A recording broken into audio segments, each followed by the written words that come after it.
התחלתי להסיח את דעתם למשוך את הזמן, כי ידעתי שהבן שלי גם עם החבר'ה פה. הבנתי שזה על החיים שלי, אמרתי לפחות אני אמשוך את הזמן איתם עד שהחבר'ה, אני יודעת שיבואו להציל אותי. מתי אני לא יודעת. שהחבר'ה יבואו להציל אותי, אז משכתי איתם את הזמן, התחלתי לדבר איתם, להביא להם אוכל. Évidemment, on a beaucoup de choses. On est assailli par les nouvelles, par les très mauvaises nouvelles, mais on est aussi assailli par les histoires héroïques. Franchement, on en entend énormément, que ce soit des jeunes, des papis, des gens qui étaient à l'armée, qui ont repris du service, des citoyens qui ont sauvé des gens avec leur voiture tout simplement. Enfin, des choses très très simples et très belles. Et puis il y a aussi, bien sûr, parce que l'humour nous a toujours sauvés de tout, eh bien il y a une histoire... Incroyable mais vraie, c'est une vraie histoire, parce qu'on va vous montrer des images qui pourraient vous faire croire que non. C'est une vraie histoire, c'est l'histoire de Rachel, qui est maintenant surnommée Savta Rachel, voilà, d'Ofakim, qui a on va dire, eu un comportement incroyable face à 5 terroristes qui sont rentrés chez elle. Voilà, le premier jour de la guerre. Qui les ont menacés. Elle était avec son mari. Je crois qu'il avait même un pistolet sur la tempe. Enfin, c'était vraiment incroyable. Mais Rachel a gardé son sang-froid, c'est le moins qu'on puisse dire. Voilà. Et on va remercier nos confrères de Jubuzz qui ont traduit une interview qu'elle a donnée à la télévision israélienne. On va commencer par ça et puis on vous parlera de la suite après. אומרת להם, דברו בערבית, אני אדבר עברית, אתם תלמדו אותי ערבית, אני אדבר איתכם עברית, אני אלמד אתכם, והם מתחילים לשיר לי שירים של ליאור נרקיס וכל זה, אתה יודע, התחלתי להסיח את דעתם למשוך את הזמן, כי ידעתי שהבן שלי גם עם החבר'ה פה. הבנת שזה היה בעצם על החיים שלך? כן, הבנתי שזה על החיים שלי, אמרתי לפחות אני אמשוך את הזמן איתם עד שהחבר'ה, אני יודעת שיבואו להציל אותי, מתי אני לא יודעת.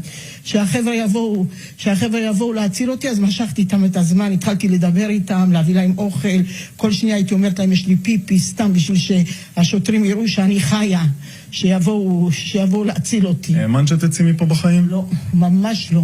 תראה מה הולך לי פה, איך אני אאמין? 5 רוטוויילרים היו עליי, ותראה איזה מרחק ביני לבין המחבלים, תראה איזה מרחק, מלא דם, אני לא מוצא את עצמי. אבל ברוך השם, תודה לבורא עולם שאני חיה, ואני מודה לאלוהים על החיילים האלה ועל השוטרים האלה, וכל הישיבה הזו שישבתי פה, אני אומרת, שמע ישראל, אדוני אלוהינו, אדוני אחד. כל שנייה אני אומרת לבעלי, אם נמות ביחד, בוא ניתן יד ביד. Bon, elle est restée vivante, hein, bien sûr. Ouais. Elle s'en est sortie héroïquement en leur donnant à manger. Voilà. C'est ça qui est quand même incroyable. À manger, des gâteaux et du coca. Ils voulaient du coca normal et elle avait que du coca zéro. Donc, ce qu'il faut avoir, donc toujours du coca normal à la maison et des gâteaux. Mais la question que je me pose, c'est comment toi tu aurais réagi? J'en sais rien, mais en tout cas, je peux vous dire que c'est devenu une héroïne, surtout chez les soldats. Il y a une grosse blague qui circule chez tout le monde, parce que vous savez que dans l'armée israélienne, chaque soldat a un rôle, chaque arme a un nom, ça s'appelle le pakal. Alors quand on est, on va tirer Negevis par exemple, on a le pakal Negevis, c'est une grosse arme comme ça. Idem pour le lance-grenade, bon, etc., etc. Donc la grosse vanne qui circule chez les soldats, c'est « Moi, je suis Pakal Rachel ». Alors c'est quoi le Pakal Rachel? C'est d'avoir un petit gâteau sur soi à donner aux terroristes. Non, on sourit. Franchement, c'est vrai que dans la situation, mais vraiment, c'est très drôle. Vraiment. Et il y a des vidéos satiriques sur elle. C'est devenu une star en Israël. Tout à fait. Il faut comprendre, vraiment, quoi. Donc, on va regarder une petite satire très drôle sur Savta Rachel.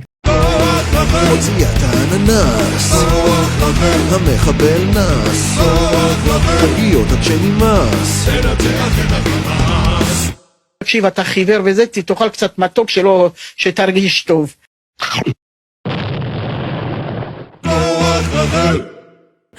Ouais, voilà. Alors tu es tout blanc, tu as l'air très pâle. Prends un petit gâteau. Un petit gâteau, ça tu va vas te faire reprendre du bien. Des forces. Voilà, exactement. Bon, voilà. Alors, on s'est dit que c'était sympa de vous en rendre compte, de vous faire part de tout ça, parce que si vous ne connaissez pas l'hébreu, si vous ne regardez pas la télévision en hébreu, vous êtes peut-être passé à côté. Il y a voilà, il y a même des drapeaux dans la ville, voilà, qui disent que seulement Rachel pourra éradiquer le Hamas. Voilà, il y a même des dessins, parce que maintenant les enfants ne rêvent plus d'être ni Wonder Woman, ni rien du tout.